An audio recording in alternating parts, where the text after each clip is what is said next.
linguagem figurada, falando de porta e janela, você precisa entender o contexto. Quando Jesus fala que Ele é a porta, Ele está dizendo também, olha, para você entrar no reino de Deus, na casa de Deus, você tem que entrar pela porta. E eu sou esta porta, ou seja, existe um caminho pela qual você vai adentrar a porta, e eu sou o caminho, mas também sou a porta, e o Espírito Santo, que é o porteiro, ele vai abrir para você entrar e sair, aleluia, e encontrar pastagem, alimento. Você sabe que Jesus entrou nesta terra pela porta? Irmão, quem entra pela porta é porque entra pelo caminho certo. O ladrão que é salteador, ele não entra pela porta, ele entra pelo telhado, pela porta do fundo. Ele entra de forma ilegal. A gente sabe lá no Salmo 115, versículo 16, que Deus deu a terra aos filhos dos homens. Os céus são os céus do Senhor, mas a terra deu a ele aos filhos dos homens. Ou seja, quem tem autoridade sobre a terra é homem, tem que ser homem. Para pisar nessa terra, para falar nessa terra, para decidir nessa terra, tem que ser homem. Quem decide é você. Aqui na terra, quem decide é você. Por isso que oração, quando a gente fala de oração, falando num nível de relacionamento, oração é você legitimar uma intervenção divina na terra. É você abrir a porta da terra para o céu entrar. Oração é você entender qual é a vontade de Deus e trazer a vontade de Deus na terra de forma legal, de forma legítima. Então você vai ser um instrumento para, aleluia, dar acesso, para criar o caminho para que o céu venha se estabelecer na terra, para que a terra seja apenas uma continuidade do céu, seja uma extensão, aleluia, uma continuação do céu, como Jesus ensinou lá na oração do Pai Nosso. Que venha o teu reino, que seja feita a tua vontade, assim na terra como no céu. Então a vontade de Deus é que a terra seja colonizada pelo céu, que seja a extensão do céu, que assim como acontece no céu, aconteça também na terra. O governo do céu que venha sobre o governo da terra. Mas para isso tem que ter uma porta. E Deus não podia entrar pela porta dos fundos ou pelo telhado, irmão. Deus é legal. O mundo espiritual é legal e Deus só entra pela porta, aleluia, de entrada, a porta certa. Tem muita gente, infelizmente, hoje que quer entrar no reino de Deus, mas ainda não encontrou o caminho para entrar na porta. E Jesus é este único caminho, queridos. Tem gente que diz, o importante é que você tem o seu caminho, eu tenho o meu. Não, irmãos, eu não tenho um caminho, aleluia, eu não sou um caminho. Eu tenho que ir até Jesus para encontrar o caminho e entrar pela porta para chegar ao reino de Deus. Ah, pastor, sua filosofia, seu discurso é bonito, mas não me convence. O senhor fica com o seu discurso, o senhor fica com seus ensinamentos, e eu vou seguir a minha vida, o meu caminho. Mas um dia a gente vai se encontrar. Irmãos, céus não é encruzilhada onde vários caminhos se cruzam, se encontram. Jesus falou, eu sou, não falou um caminho como se fosse vários.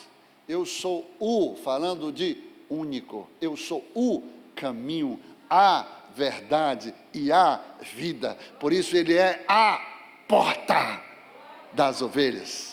E se alguém quiser entrar na casa de Deus, tem que pegar esse caminho e adentrar por esta porta.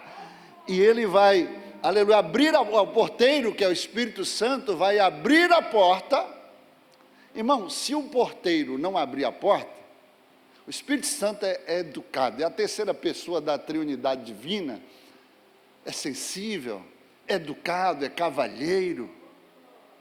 O Espírito Santo é tão sensível que você não pode falar coisas que você fala para Deus e para Jesus e falar para o Espírito, porque é santo.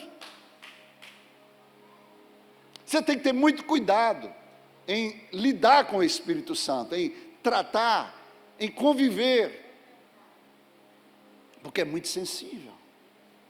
Mas tudo que se faz aqui na terra, irmão, só terá legalidade diante do reino, só terá, a confirmação, a comprovação, o selo do reino, se for através do Espírito Santo.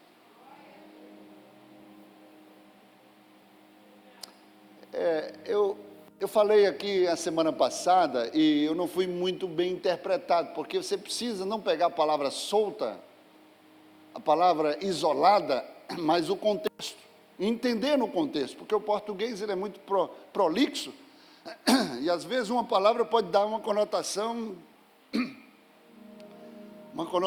diferenciada. Português é muito complexo, mas você precisa entender essa complexidade através de uma mente pautada na revelação de Deus. E aí eu falei que o Espírito Santo nos assistia. Bom, o Espírito Santo, na verdade, ele é Deus. Está aqui na terra para nos treinar, para nos capacitar, para nos ensinar e para nos lembrar de tudo que aprendemos. E isso também é um tipo de assistência. É o nosso companheiro, o Espírito Santo é o nosso companheiro. É o nosso paracletos. É o nosso ensinador de justiça. É o nosso professor por excelência. É o nosso mestre. É quem está aqui na terra hoje preparando a noiva de Cristo, adornando a noiva, santificando a noiva, para que ela esteja ao nível do noivo, sem rugas, sem máculas, santa, irrepreensível e sem defeito algum, para chegar naquele dia e levar a noiva ao encontro do noivo no altar. Porque Jesus, ele não vai voltar na terra sozinho. Jesus voltará com a sua noiva. Quando se fala da volta de Jesus, aquele grande dia, irmãos, não está falando do arrebatamento, está falando da volta de Jesus na terra. Jesus só voltará na terra com a noiva. E aí quando Paulo fala lá em 2 Tessalonicenses capítulo 2, e ele diz assim, eu vou entrar logo, para não ler o texto, falar o texto completo, que o anticristo, ele não se manifestará na terra, até que aquele que o detém seja retirado. Aí há uma complexidade de entendimento, algumas linhas de pensamentos, que acha que há algumas possibilidades de quem é este que o detém. Para mim, irmão, particularmente, pastor Rogério, para mim, está claro quem é que o detém. Mas eu vou falar sobre as 4 linhas de pensamento.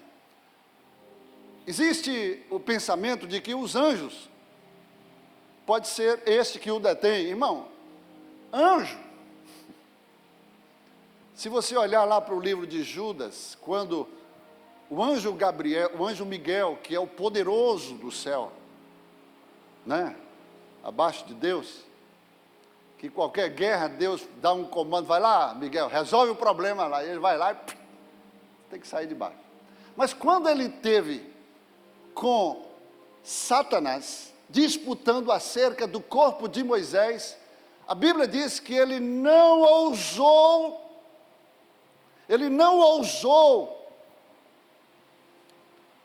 aleluia, agir por conta própria.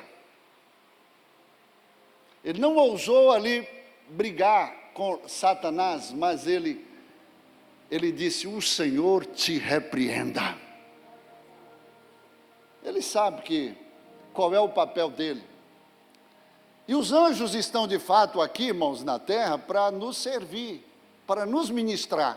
São anjos ministradores que estão aqui ao nosso serviço. Aí sim, ele está, né, com essa função, com esse ofício de serviço, né, para nos guardar, está nos servindo, nos proteger. Os anjos do Senhor acampam ao redor daqueles que eu temo e os livra de todo o mal. Então a gente entende porque os anjos não foi comissionado na terra e não recebeu essa autoridade que Jesus investiu e transferiu a autoridade para um outro povo que não foi o povo angelical. Então não é o anjo que vai ser retirado, até porque anjo não é para viver na terra. O anjo não vive na terra, querido. A terra foi dada aos filhos dos... Jesus, para viver na terra, teve que se fazer homem. Deus pode trabalhar na terra? Pode, mas somente falando. É por isso que Deus fala a quem tem autoridade na terra. E ele diz: o Senhor Jeová não fará coisa alguma na terra, sem antes revelar os seus segredos aos seus servos, os profetas. Ele tem que falar, ele tem que entrar em concordância a quem ele deu autoridade na terra. E essa autoridade ele deu foi ao homem. Então não é o anjo. Alguns dizem que é Jesus. Irmão, não é Jesus. Jesus só vai voltar com a igreja. Jesus não vai voltar numa missão específica para impedir a manifestação do anticristo. Terceiro, Espírito Santo. Aí, alguns ficam mais nessas duas possibilidades, Espírito Santo e igreja. Irmão, os dois trabalham juntos. A igreja não pode trabalhar sem o Espírito Santo, e o Espírito Santo está aqui por causa da igreja. Jesus penhorou o Espírito Santo como garantia de que um dia ele voltaria para levar a sua igreja. Você sabe o que é um penhor? Alguém já penhorou uma joia lá na Caixa Econômica? Precisou de dinheiro, estava apertado. Aí pegou uma joia que vale, digamos, 10 mil reais. E aí deu lá como garantia e pegou um empréstimo de 2 mil reais. Irmão, você ia deixar a joia de 10 mil reais por 2 mil reais? Ela não dá valor o valor que a joia tem de fato, amém? Jamais a pessoa vai arrumar os 2 mil, vai lá e vai resgatar a joia de 10 mil reais.